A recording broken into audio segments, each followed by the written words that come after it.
SB19 conquer Indonesia, Thailand, nag-aabang na. Yan po yung ating bibigyan ng komento, reaction, opinion sa araw na ito. At yan po yung galing sa channel ni Showbiz Snap. Ilalagay ko po yung link ng channel niya sa description para mabisita nyo po. At syempre, huwag nyo pong kalimutan na mag-subscribe dito sa ating channel. Isang like, share at subscribe lang po mga tagapanood. Napakalaking bagay po yan dito sa ating channel. Kaya naman di na natin to dapat patagalin pa. Simulan na po natin ang ating reaction video sa araw na to mga tagapanood. Let's do this!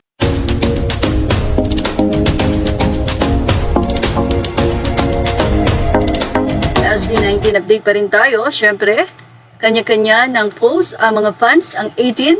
Christine Gamboa ay wow na wow matapos nga pong ibalita ng TV5 ang nasabi nga pong napakamatagumpay na concert ng SB19 sa Singapore na sobra naman talagang dinagsa ng fans. Ibinahagi naman ng Facebook page na Rated J ang nasabi nga pong guest na si Benjamin Keng sa Singapore concert ng SB19. Samantala, kaninang alas 12 ng tanghali ay mapapanood na nga ang nasabing interview ng Mahalima sa Indonesia. Yan ang maganda sa nasabi nga pong management ng SB19 at dahil sila nga mismo ang nagmamay-ari ng 1C Entertainment at sila mismo ang nagmamanage nito kasama ang kanilang mga mahal sa buhay with the support of Sony Music, nakakalibot sila at napupuntahan ang mga fans na nais silang makita. For sure, biglaan lang yan at kung may time, bakit naman hindi? So pumunta ang SB19 sa Indonesia at hindi lang yan, nagkaroon pa sila ng mini basking doon, kung saan pati ang mga student alam ang kanta ng mapa na kung saan ay napakaganda nga ng meaning. Samantala, hindi naman tila papayag ang 18 Thailand matapos nga na magkaroon ng successful concert sa Singapore. Siguradong magkakaroon din ng successful concert kung magkakaroon ito sa bansang Thailand. 18 Thailand, make it happen. P-pop's most requested SB19 in Thailand. Why not? I-push na natin yan, say ng 18. Ibahagi naman natin ang mga naging experience ng mga fans sa nasabi nga pong Singapore concert. My Jokan heart is so happy.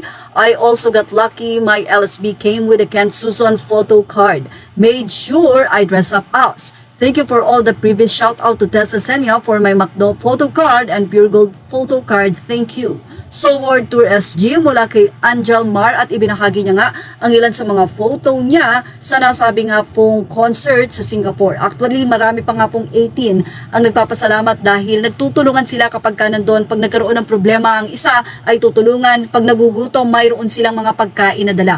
Kaya naman napakababait nga daw ng 18. They love each other. Kasi nga, mahal nila ang SB19 na nagbibigay din ng pagmamahal sa kanilang mga fans. Dahil sabi nga ng SB19, kung wala sila, wala rin naman kami. Kaya naman salamat sa suporta. At yan ang ating Showbiz Snap update. Mapapagrabe ka na lang talaga. Grabe talaga ang SB19. Grabe. Parang gusto na nilang sakupin, hindi lang yung Asia, buong mundo na talaga mga tagapanood. Ibang level na po talaga yung kasikatan ng SB19. Ibang level na po talaga yung mga sumusuporta sa kanila na gusto talaga silang makakasama kahit man lang sandaling oras lang na gusto silang makapag-concert doon sa lugar nila. Ganun po ka-in-demand yung SB19 ngayon mga tagapanood at nakakatuwa po bilang isang Pilipino na meron tayong ganyang artist na inaabangan hindi lang dito sa ating bansa maging sa ibang bansa rin mga tagapanood. Sobrang nakaka-proud po yung mga ganitong bagay para sa kapwa natin Pilipino. Kaya naman dapat patuloy lang po ang pagsuporta natin sa SB19. Tangkilikin po natin yung kanilang mga musika. At syempre yung mga merch na rin po nila, mga tagapanood, para makatulong din po tayo doon sa mga nagnenegosyo ng mga merch ng SB19. Di ba?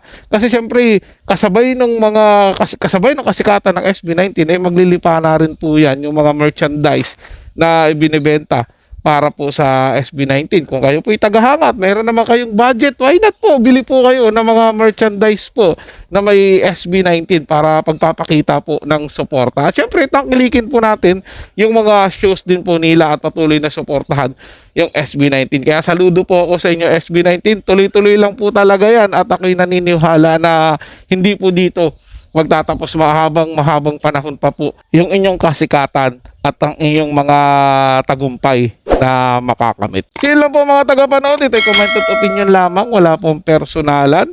Paalam po at mabuhay po kayong lahat. Maraming salamat po sa inyong panonood.